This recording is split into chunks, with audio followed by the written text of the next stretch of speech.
है तो आज कुछ मांग लो, भगवान से कुछ मांगा जाता है और मैं देने में सर्वसमर्थ हूं, तो आज कुछ मांग लो बुआ। बोले वैसे तो कुछ नहीं चाहिए, तुम्हारी कृपा से सब कुछ है। जब जब कुछ आपकी आवश्यकता पड़ी तब तक आप हमारे साथ खड़े हुए। अगर देना ही हो तो एक काम करो, मेरे जीवन में से सुख को निकाल दो, जो सुख है ना वो निकाल दो। बोले क्यों?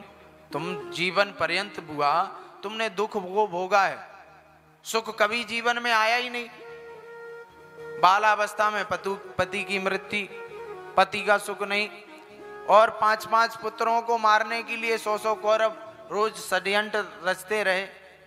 दुख ही दुख भोगा और दुख भोगते भोगते तेरा पेट नहीं भरता। बोले प्रभु विपदा संतु ना सस्वत तत्र तत्र जगद गुरु भवतो दर्शनम यस्या पुनर्भव दर्शनम। बोले आज विपत्ति थी, जब जब मेरे जीवन में विपत्ति आई तब तब गोविंद मेरे सामने खड़ा रहा। भाई विपत्ति क्या है? सबसे बड़ी विपत्ति क्या है जीवन में? विपदो नैव विपदा संपदो नैव संपदा विपद नारायण स्मृति संपद नारायण स्मृति। विपद नारायण विस्मृति और संपद नारायण स्मृति। सबसे बड़ी विपत्ति ये है कि गोविंद को भूल जाना। और हम लोगों के पास सुख आता है और सबसे पहला काम क्या होता है? परमात्मा को भूल जाते हैं। भगवान कब याद आता है? जब कोई हमारे पास समस्या आती है, जब वो समस्या का समाधान नहीं मिलता है, दुखों का पहाड़ टूट पड़ता है, तब हमें भगवान की याद आती है ना। जीवन में भगवान को हम पूजे ही ना। अगर कोई कथा भी सुनने आता है ना या कराता है तब भी उसमें लालच होता है, स्वार्थ होता है। सबको आजकल ये और पता पड़ गया कि ये कलयुग का कल्प वृक्ष है भागवत।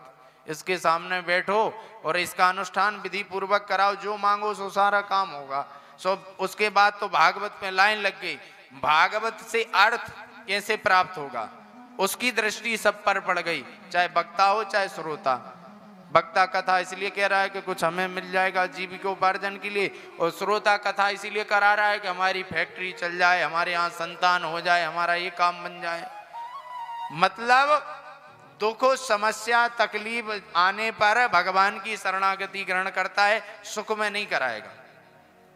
भाई जिसको सुखी बनना रहना है ना तो वो सुख में ही याद करो। कहते हैं दुख में सुमिरन सब करे, सुख में करे न कोई, और जो सुख में सुमिरन करे तो दुख काहे को। हनुमान जी महाराज भी सुंदर शब्दों में कह रहे हैं। क्या कह रहे हैं? कि कहे हनुमंत विपत्ति प्रभु सोई, कहे हनुमंत विपत्ति प्रभु सोई, कहे हनुमंत विपत्ति प्रभु सोई, कहे हनुमंत विपत्ति प्रभु सोई, जब तब सुमिरन भजन न होई, राम सिया राम सिया राम जय जय राम, राम सिया राम। सिया राम जय जय राम। क्यों? ये तो विपत्ति और भगवान के सुमिरन से ही संपत्ति और सुख कैसे प्राप्त होता है। गोस्वामी जी कह रहे हैं भगवान के जन्म के समय में कि जो आनंद सिंधु सुख राशि, जो आनंद सिंधु सुख राशि, जो आनंद सिंधु सुख राशि, जो आनंद सिंधु सुख राशि, इसी करते लोक सुपासी, इसी करते त्रैलोक सुपासी। भाई आनंद की राशि है, आनंद के सिंधु हैं। सिंधु मतलब सागर, छोटा मोटा नहीं। हमारे पास कितना सुख होता है, हमें लिमिट में सुख मिला है। हमसे ज्यादा सुख कौन है? पितर। पितर से ज्यादा सुखी कौन? गंधर्व। भाई हमसे 10 लाख गुणा सुखी कौन? सुख किसको मिला है? पितरों को। और पितरों से 10 लाख गुणा किसको मिला है? गंधर्वों को। और गंधर्वों से 10 लाख गुणा किसको मिला है? वो कर्मदेवों को। कर्मदेव जैसे हमने कर्म अच्छे करके देवता बन गए तो वो सुखी। और 10 लाख उन कर्मदेवों से सुखी कौन है? बोले उनका राजा इंद्र। और 10 लाख इंद्र के सुख के बराबर प्रजापति दक्ष। प्रजापति को, और जो प्रजापति के 10 लाख गुणा कर दो उससे अधिक सुखी कौन होता है? ब्रह्मा। और ब्रह्मा के अनंत गुणा सुख का कल्पना केवल भगवान के नाम मात्र से सुख प्राप्त होता है।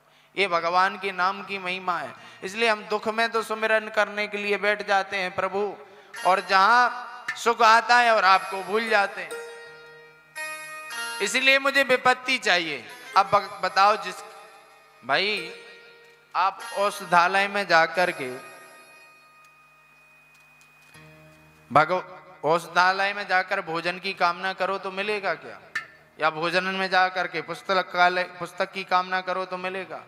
अरे जो आनंद की सिंधु है, आनंद के बिंदु हैं, आनंद के सागर हैं, उनके पास तुम दुख की कामना करोगे तो दुख मिलेगा क्या?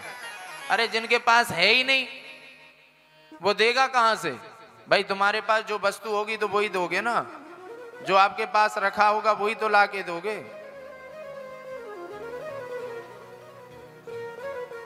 जो होगा नहीं वो कहां से दे सकते हो? तो भगवान के पास दुख नाम की चीज नहीं है।